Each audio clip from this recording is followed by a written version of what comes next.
Our intellectual class is wildly corrupt and also wildly anti-West. This includes apparently many of the intellectuals over at Oxford University. The Hamas fight against the free world, that is backed by a group of people who abide by a particular philosophy. That philosophy in the West is the post-colonial philosophy. 1,700 sociologists yesterday. So first of all, sociology is a nonsense. It's a nonsense field of study. Sociology is a made-up field of study almost entirely.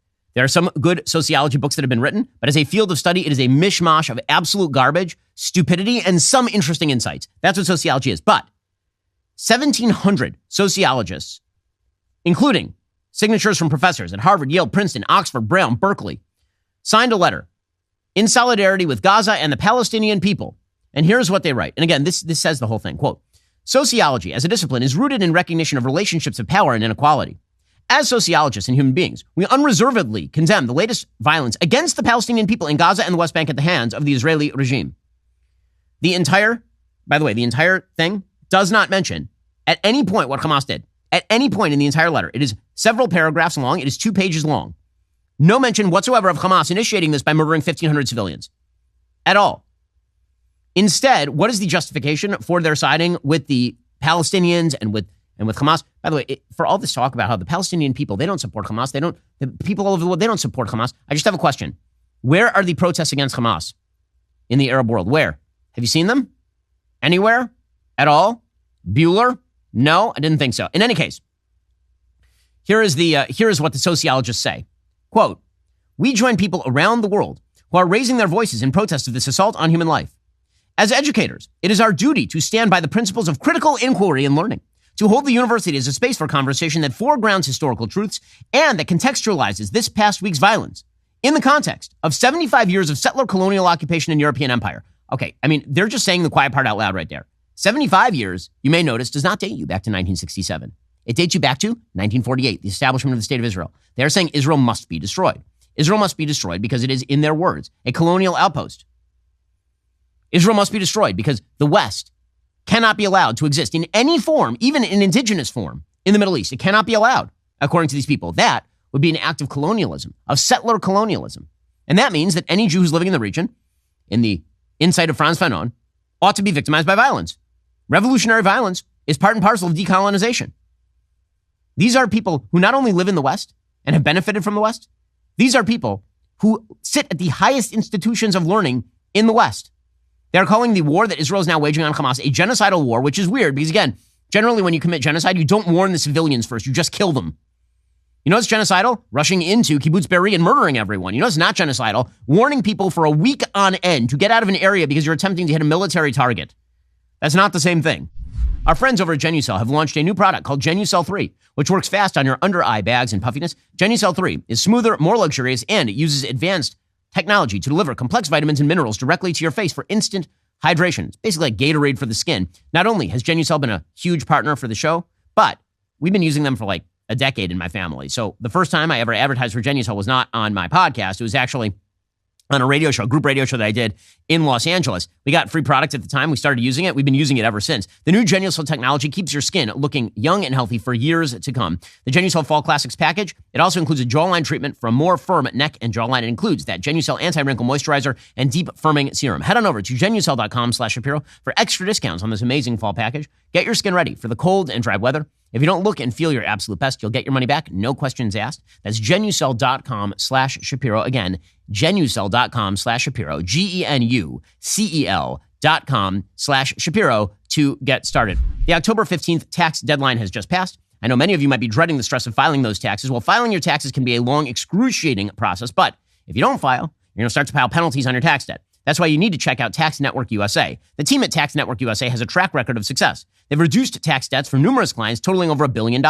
Whether you're looking at a $10,000 or $1 million tax debt, they can help you with a settlement, which would be good. You don't want to let that tax debt overrun your life. It doesn't matter if you haven't filed in 1 year, 5 years, even a whole decade. Tax Network USA is equipped to secure the best settlement for you. The IRS will, in fact, work with them, work with you, try to solve your debt problem. Their expert attorneys and tax professionals can help resolve all tax cases no matter how they started. Do not let your tax debt control your life any longer. Take the first step toward resolving your tax issues by visiting taxnetworkusa.com/Shapiro. That's taxnetworkusa.com/Shapiro today. Getting in trouble with debt is one of the worst things that can happen to you in terms of your personal life. Make sure that you get that debt under control. Head on over to taxnetworkusa.com/Shapiro to resolve your problems with the IRS.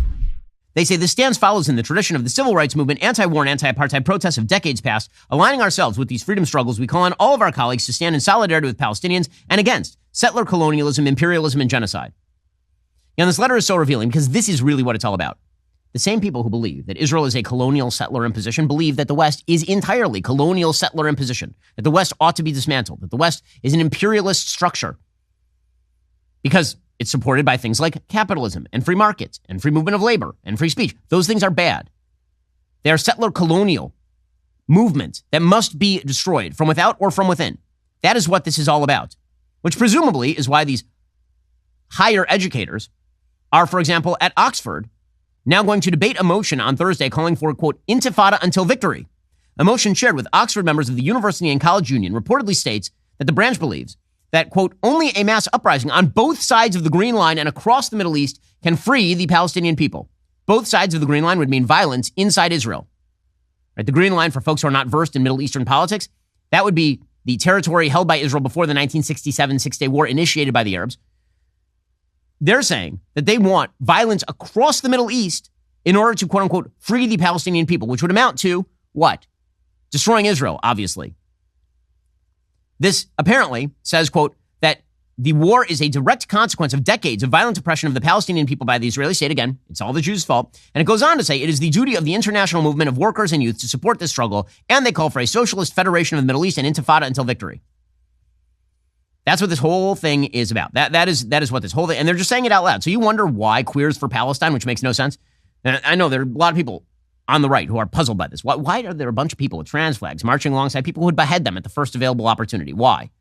And the answer is because it's not about that. It's about Western civilization is bad and must be torn down. And Israel is just the tip of the spear because it happens to be a Western power that exists in a place that has a very different mindset. And so it has to be dismantled. That's the thing that matters more than anything else. That's what this is really all about. Okay, meanwhile, in terms of the latest news, 2 more hostages were released overnight. Hamas set free 2 really, really elderly hostages, and they testified to the fact that Hamas has hundreds of kilometers of tunnels underground. Right now, what Hamas is attempting to do is separate off certain hostages from other hostages. They've been focusing in on the ones they think will be most sympathetic to the world media. So that means people who have connections to American media or dual citizens. They are going to hold, presumably, the male hostages that they have taken until they shoot them or kill them.